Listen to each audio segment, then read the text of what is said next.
Lantaran itu, saya pun lihat cover kajian ini atau buku ini. Cuba teka pihak mana yang membuat perbandingan ini. Saya terbaca satu jadual perbandingan antara sistem cukai GST dan SST. Agak menarik perbandingan tersebut. Saya bacakan rumusannya di sini, ya. Pertama, perbandingan kadar. SST kenakan 10% atas jualan dan 6 hingga 8% atas perkhidmatan. Manakala GST kenakan 6% kadar standard. Kedua, bagi SST, kesan berganda terjadi apabila elemen cukai merupakan sebahagian daripada kos pada setiap peringkat dalam rantai bekalan. GST pula tiada kesan berganda kerana cukai ke atas input boleh dituntut dan bukan sebahagian daripada kos. Dan ketiga, SST adalah kurang telus kepada pengguna kerana cukai boleh dimasukkan dalam harga barangan dan perkhidmatan. Tetapi bagi GST, ditulis di sini, ia lebih telus kepada pengguna kerana cukai ditunjukkan dengan jelas dalam harga barangan dan perkhidmatan akhir. Dan keempat di sini, mekanisme SST boleh menyumbang kepada isi pematuhan, seterusnya menggalakkan pelarian cukai. Mekanisme GST pula adalah telus dan boleh mengurangkan pelarian cukai. Kelima, perbandingan ini juga menyatakan GST lebih manfaatkan kepada ekonomi daripada SST.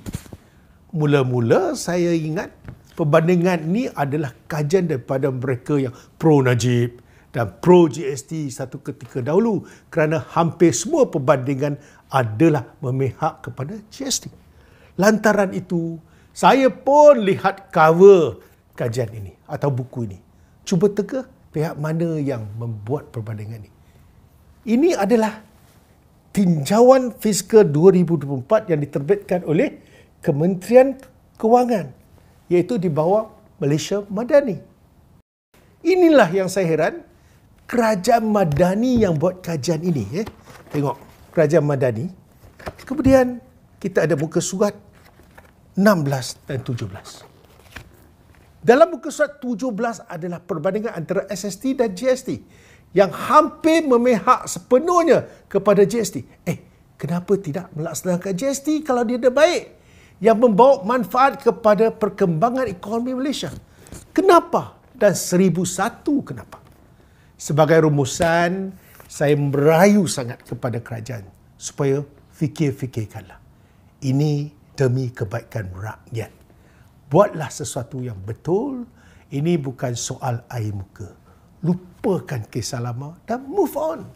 Kalau laporan rasmi kerajaan, iaitu laporan tinjauan fiskal 2024, telah memperihalkan bahawa GST jauh lebih efektif dan berkesan daripada SST dan dianggap tiada tolok banding, kita sepatutnya cakap serupa bikin. Saya percaya mesti ada justifikasi yang cukup meyakinkan untuk mendukung GST. Tetapi yang aneh lagi ganjil. Walaupun dipuji dalam laporan bahawa GST jauh lebih baik, kenapa tidak dipakai? Pelik.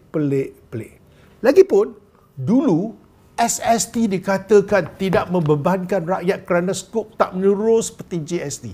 Namun sekarang, sejak belakangan ini, skop barangan perkhidmatan yang di bawah rejim SST ini semakin bertambah dan diperluaskan sehingga mantan Menteri Kewangan dari DAP yang nak sangat masukkan GST dan buka jalan bagi pemulihan SST sendiri pun mengakui bahawa rejim SST semakin membebankan dan minta kaji semula kenaikan kadar SST.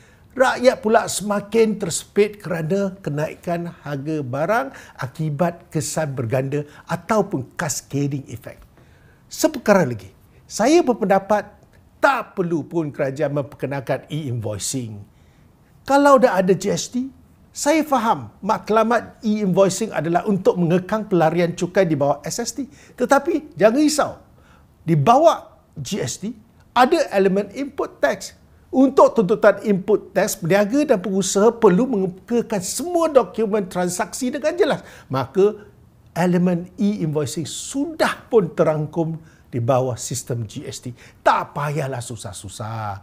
Sekarang para accountant dan juga kerani, perakaunan, peniaga pula pening kepala akibat daripada kerangka sistem e-invoicing yang tidak matang dan tidak jelas. API dan SDK pula sangat rumit untuk dilaksanakan dan kosnya pula sangat mahal. Ini berat. Marilah kita merenung sejenak. GST, apalah dosa engkau?